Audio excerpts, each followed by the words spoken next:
Hi, welcome back to Golf Training Hacks. You know, so many recreational golfers have problems with slicing. And often the problem is they just don't let the momentum of the club do the work. They just don't have that effortless swing. And often it's because their lower body just stays very inactive and they swing with all arms.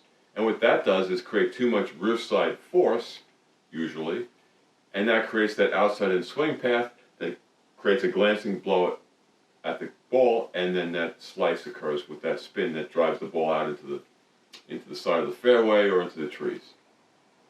So in order to get that effortless swing, in order to have the momentum of the club do the work, the hips need to lead the way. But it's not just the hips that are important. Your shoulders need to have proper function, or else you're just not going to get that effortless swing. Unfortunately, a lot of us are stuck in a posture called upper cross syndrome. And I've talked about upper cross syndrome a lot in Golf Training Hacks.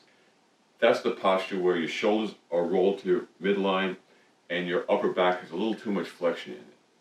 Now, if you're stuck like this, it's really hard to get proper rotation. So even if your hips are working correctly, if you can't get your shoulders working, it's really hard to get that effortless swing, and it's going to be really hard to let the club head and the momentum of the club do all the work.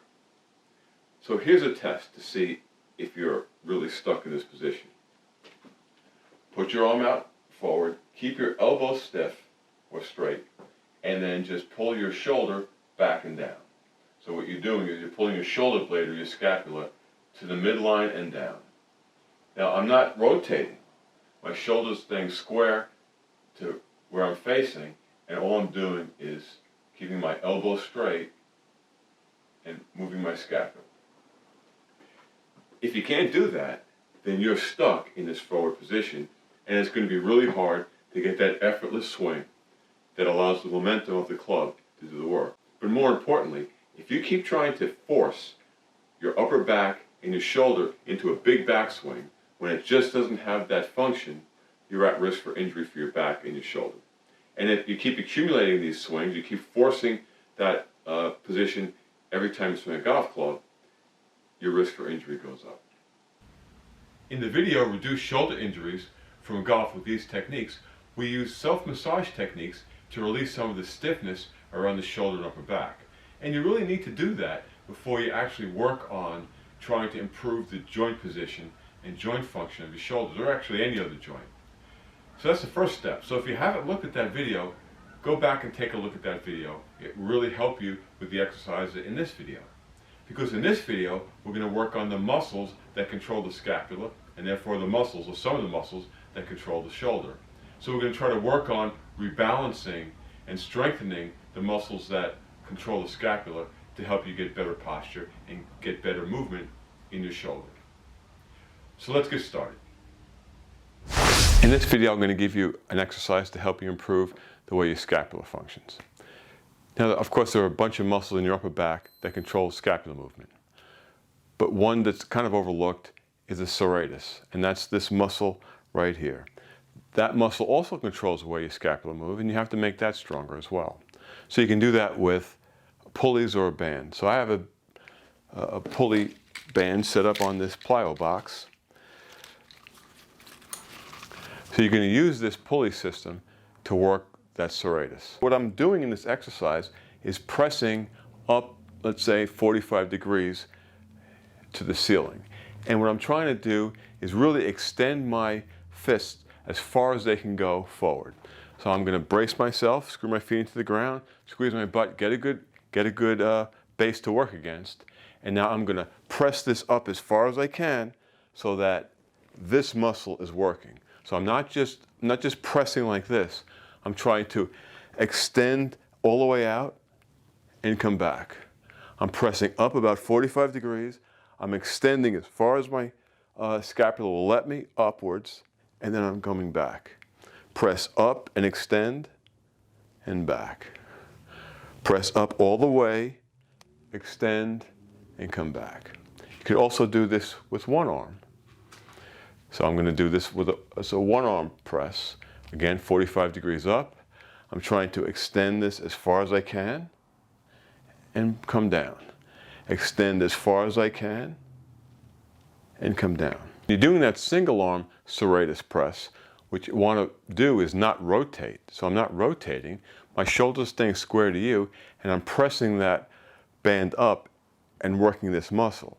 So I'm extending as far as I can and coming back. I'm extending as far as I can, but I'm not rotating into it, and then coming back. So I'm extending as far as I can. I want this to work, the muscle right here. I'm extending as far as I can, so that's really lit up, and come back. Extend as far as I can, that's working, and I'm coming back. So a Serratus press with a pulley system or a band, 2-arm or 1-arm is a great way to work the serratus, which is a muscle that also controls your scapula, and that'll help your scapular function improve. In this video, I'm going to give you an exercise to help you improve your scapular function and overall shoulder function. So you're going to take a band, you're going to hold it here, it's called a W, and what you will do is just pull the band apart, hold it, and release. Pull the band apart, so you're trying to make a W, and release. If you want make it a little bit easier, you just lengthen the amount of space between your hands. Pull it apart, and release. So what I'm doing is squeezing my shoulder blades together as I'm doing this. I pull it apart, squeeze the shoulder blades together, and release. Pull it apart, squeeze the shoulder blades together, and release. This is an excellent exercise to help your scapular function. In this video, Cheryl and I are going to show you a scapular rock. Now this is going to help you put more movement into your scapula. And it's really good to do this after you've done some soft tissue work in your upper back, okay? So we're going to get into a position where we're on all fours. And if you recall, if you've seen more of our videos, a basic rock is just this. Okay, you look up and then you look down. Okay, it doesn't matter how far you get back. If you can't go all the way back, that's fine. Okay, but what you're going to do is grab onto something. Then we're grabbing onto the edge of the platform. Now we're going to take a deep breath in and rock back. And we're going to stretch our back and try to get your head through your arms. And come up, look up, and back down. And we're just going to do this for 3 more repetitions.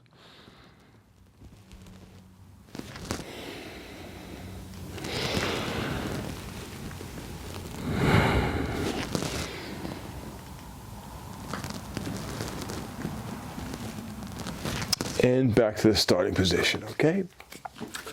So that's a great way to get some movement into your scapula to improve shoulder function.